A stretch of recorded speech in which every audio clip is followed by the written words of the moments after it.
The successful movie A Few Good Men starring Tom Cruise and Jack Nicholson was inspired by his story. But would the story the movie was inspired by lead to his murder? Hello, true crimerers. This is the case of David Cox. Viewer discretion is advised.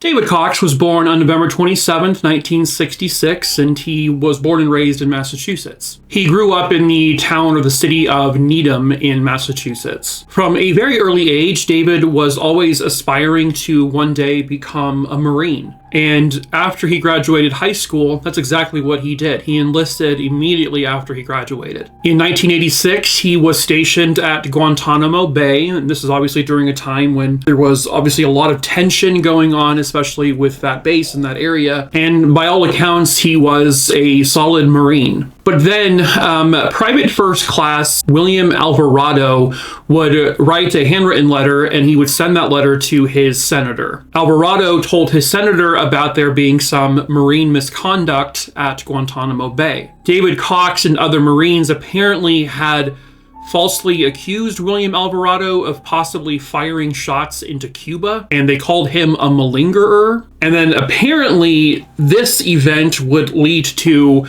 I guess, some of the Marines there at the base at Guantanamo to do what's called a code red hazing to William Alvarado. Now, according to David Cox and several other of the Marines involved, there were about 10 Marines involved in this particular code red hazing of Private First Class William Alvarado. They claimed they got these indirect orders from their platoon commander, which his name was Colonel Samuel Adams. Apparently, Adams told them, quote, if they were good Marines, something should happen to William. So these were implied orders, they assumed, to perform the code red hazing on Alvarado. So it was July of 1986. David Cox and about 9 or so other Marines would enter the barracks. They went into William Alvarado's room. They took him from his bunk by blindfolding him and several of them grabbing him. They shoved a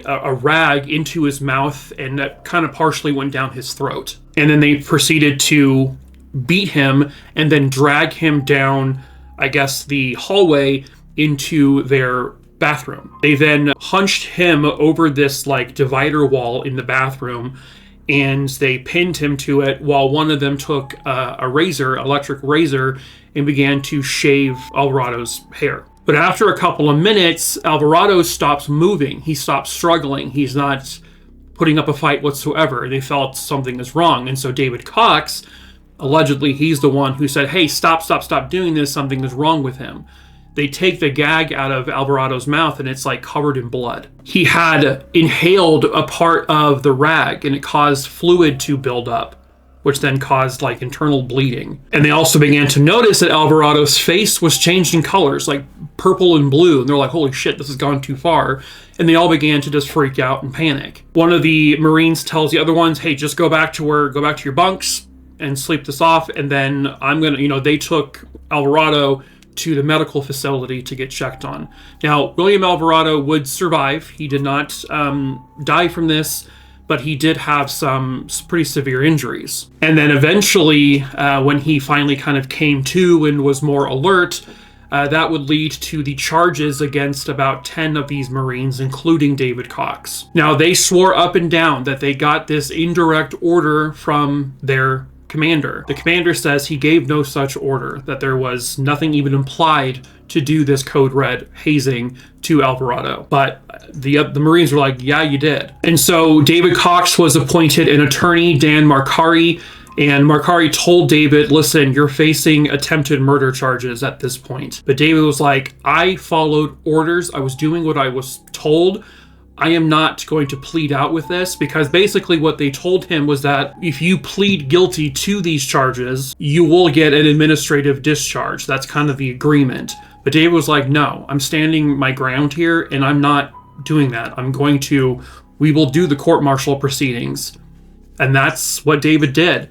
And he ended up winning. He used the defense of obedience of orders as to why the hazing occurred. And so eventually the attempted murder charges were dropped against all the Marines, but there were assault charges that were still laid on them. So David Cox was acquitted of the highest charge, the aggravated battery charge, and instead he was found guilty of a very simple assault, and he was sentenced to time already served in the brig.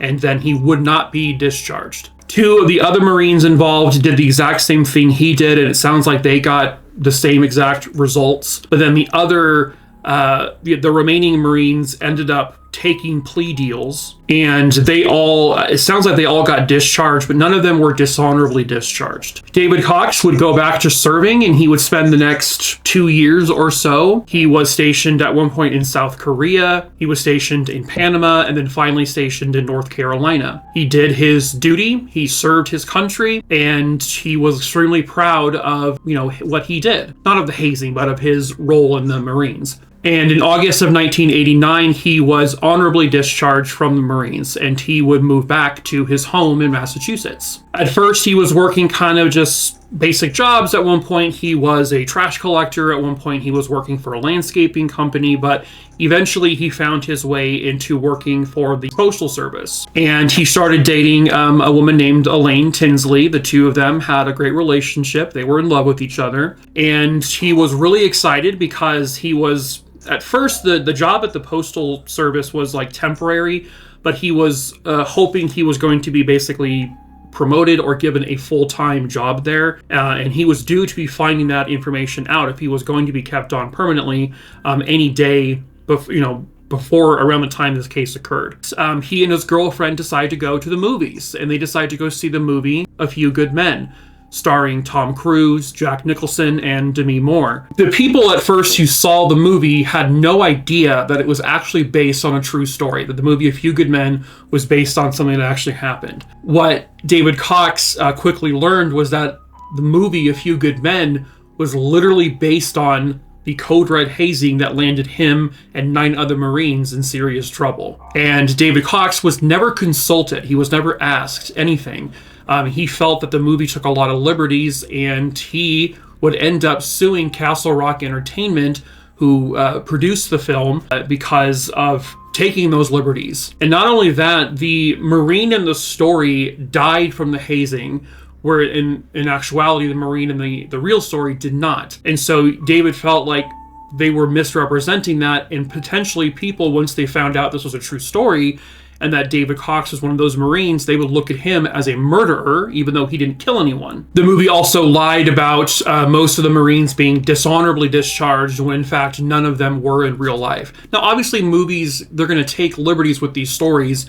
I mean, that's just what they do. But David felt he was wronged, and the movie was very successful. It made millions of dollars, and so he sued Castle Rock Entertainment for damages, I guess, but it doesn't sound like that really went anywhere. But he became angry over it. He felt like this movie, A Few Good Men, took his story without ever consulting him or talking to him, and lied about what actually occurred. He felt he was watching his life story be told on camera to millions of people all over the world who see this movie, and he just wanted people to know what the truth was. And he, I guess at one point, was going to do a book deal to set the record straight, but it doesn't sound like that ever actually happened either. So David and Elaine, they end up moving in with each other, and I guess as a gift for moving into this new place together, David bought Elaine this little bunny rabbit that they treated like their, like a dog or a cat. On January 4th, 1994, David, I guess, had some kind of back issues, and so he was relaxing that night.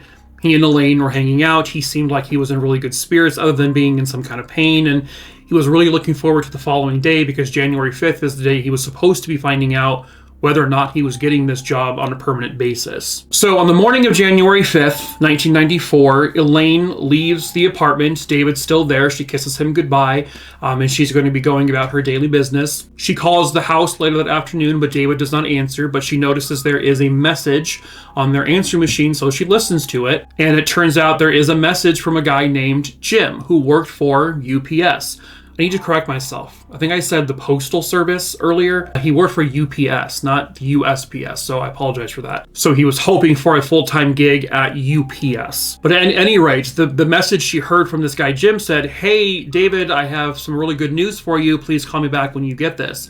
Elaine was really excited. She's like, "Oh my God, he got this job. He got it." She calls back later that afternoon, but David still doesn't answer. And there's another message from Jim saying, "Hey, David, where are you? You know, I have great news for you." Elaine gets home around 5:30 p.m. and David's not there. And she notices that the messages have not been played on the actual answering machine yet, meaning David never answered the call or took the messages. His truck was still in the driveway, but the keys, oddly enough, were actually in the ignition, but David was nowhere to be found. When she walks in, she notices that their little bunny rabbit was just hopping around the apartment when normally they kept him in a cage. There was an uncashed paycheck from UPS, and David's 9mm handgun was still found in the glove compartment of his truck. Elaine says this is super weird, and so she calls David's family. They haven't seen him or heard from him all day. She calls UPS. "Hey, did David call you guys back? Did you guys speak to him?" They're like, "No, we haven't heard from him all day." So by the following morning, she goes, "Something's wrong. I'm reporting him missing." So she calls the police to report him missing. And of course, because David is this, full-grown adult, they don't take his disappearance all that seriously at first. They do the whole, he's an adult, he can leave on his own, he's allowed to make himself go missing. That's legal to do. There's nothing we can do about it. So police never talked to any neighbors. They didn't canvass the neighborhood. They didn't process his truck or the house for any kind of evidence. They just sort of said, meh. But then days go by, and they don't see David, they don't hear from him. His bank account hasn't been touched. Something is wrong. Like, this isn't him. And it kind of just goes cold from there. Nobody knows where David is, what happened to him. Police don't seem to take it seriously. But his family's like, something bad happened, we know it. But what is that thing?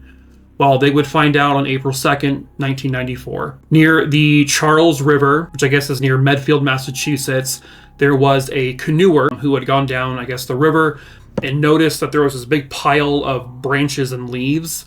And as he got closer to it, he sees this white sneaker sticking out of it. When he looks closer, he goes, "Holy shit, that's a body. There's a dead body underneath this." So he immediately runs and contacts the police. The police arrive and they process the scene.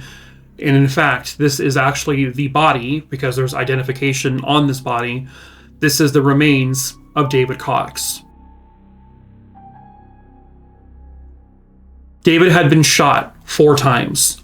Once at the back of his neck, execution style, and he had 3 more bullets to the side of his body. He was wearing the same exact clothes he was last seen wearing on the day he disappeared, so they believe that he had been dead since that day, that January 5th morning. He was wearing a U.S. Marines camouflage jacket and his black hooded U.S. Marines sniper jacket plus jeans and white sneakers. There were 3 9mm shell casings found next to his body, so they believe that he was actually shot and killed in that spot where he was found, and then they just buried him underneath it, underneath all those branches and tree scrappings and whatnot. The police believe that David walked into those woods with somebody he knew, because David was a well-trained Marine. If he felt something was off, if he felt he was in danger, he would have gotten away. If he had a gun to his back, they felt like he would have been able to do something. So they felt he walked into those woods with somebody he knew and somebody he trusted. And they didn't just walk like, 100, 200 feet into the woods. They walked a solid almost a mile into the woods is where he was found, which is also unusual in its own right. But because they never interviewed the neighborhood, people in the neighborhood, they had no idea what actually happened that day. Nobody saw anything, at least not that they know of. I'm sure they interviewed people after the fact, in April, but who's going to remember things that they weren't aware they were supposed to remember? But no one ever came forward with any unusual information about something they saw or heard that day that he disappeared. No altercation, no fights, no screaming, no cars skidding away, no gunshots, nothing. So again, it all falls in line with this was someone David knew and trusted. But who? The attorney that represented David at that, Code Red hazing trial, he believes that his death may have something to do with the military or the Marines, but not necessarily because of the Code Red hazing. but he's also not sure. David had also been raising hell with regards to the movie A Few Good Men, saying that they got this shit wrong. This is my life they're telling the story about. And he was mad about it. He wanted to sue them. He was super angry. And that also led to David kind of saying some things with regards to the Marines that, some shady shit may have been happening outside of this Code Red hazing incident. And possibly he was going to be exposing something. And maybe he was silenced because of whatever he thought he was going to expose. But again, that's just speculation. They also believe that it could be related to his job at UPS. Because apparently, David implied or said to someone that he believes there may have been some kind of illegal activity happening in terms of theft. Maybe he was going to turn those people in and something led to something where he was killed for it. He would know and trust people that he works with. He knows and trusts people that he was in the Marines with. So it could be any one of those scenarios where someone said, hey, David, let's go take a drive or whatever, and he got into the car willingly. My one thing, though, is that his truck was found with his keys in the ignition.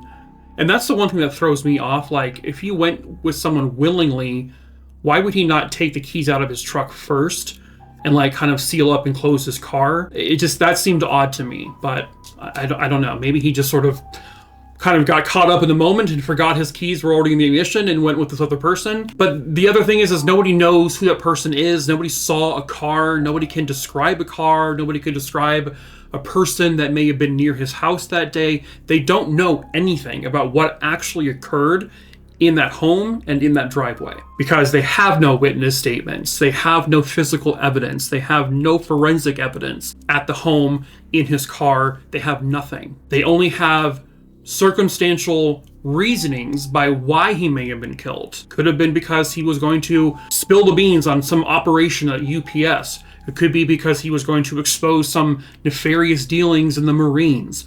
It could be because he lashed out at the wrong people for this whole thing with the movie. It could have something to do with retaliation from the Code Red hazing. But why target David and David only? The problem is they have no idea why this happened. That all they know is that he was somehow, some way lured away from his home, got into someone else's vehicle, and was walked out into those woods and was shot execution style by someone. And so because of that, they don't have a suspect. They don't have a person of interest, at least none they've ever publicly named. And it's frustrating to David's family and to his girlfriend, because if the police had treated this like an actual criminal investigation from day one, they might have more answers. They might have talked to someone who had information fresh in their mind. But if they're going to interview neighbors, several months later, or hell, even years later, when they weren't aware they were supposed to be remembering something, no one's going to know they have information. Maybe they do have it, but they don't really know it. You know what I mean? I know they did talk to some people at UPS, and it sounds like they couldn't find any substantial evidence or anything that would imply anyone from there had anything to do with his death. It also sounds like they looked into this whole scenario with the Marines and they couldn't find anything. But it's possible someone hired a hit to kill David. But if it was a hit done by someone from the Marines, they really felt they would have walked him a couple hundred yards into the woods and shot him, not walked nearly a mile into the woods. They also think they would have just killed David in his apartment. If it was like a professional person they hired, an actual assassin, this person would have known how to do it just right there in his home. Or hell, even in the driveway. Why bring him a mile into the woods? It's unusual. It's weird. And of course, the police might investigate the United States military and not come to any conclusions, but it's the U.S. military. People are they're good at hiding things. So the military and the Marines specifically could ultimately be the whole thing behind this, could be the reason behind it. It could have everything to do with what happened to David. But are they ever going to uncover that information? It's how high up will it go? Whose careers would be ended? Who would go to prison? And so are they ever really going to know for sure? You also have people who don't believe it had anything to do with the military. And so that's the problem with this case, is there's so many theories, so many people have opinions on it may be related to the military. It's definitely not related to the military. It may be related to his job. It's definitely not related to his job. But what they can say is that this was a targeted thing. That David was targeted by someone, and it's someone he knew and someone he trusted. But who do you tie that to?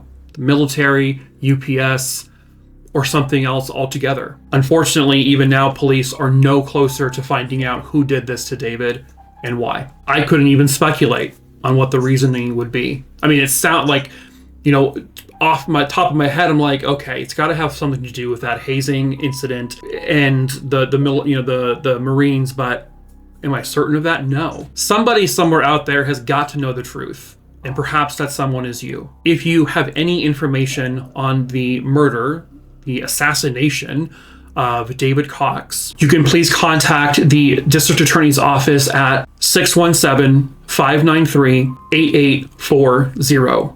If you have any information, you can report it anonymously if you're afraid to say who you are, especially if it's tied to the military or to the Marines, and you're afraid of possible retaliation or, you know, something really, really bad happening to you. You can report it anonymously. The important thing here is just telling them what you know so that they could investigate that and find out if what you're saying, you know, is true. Because in the end, David Cox and his family deserve that. So please, if you know anything, please help David get the justice he rightfully deserves.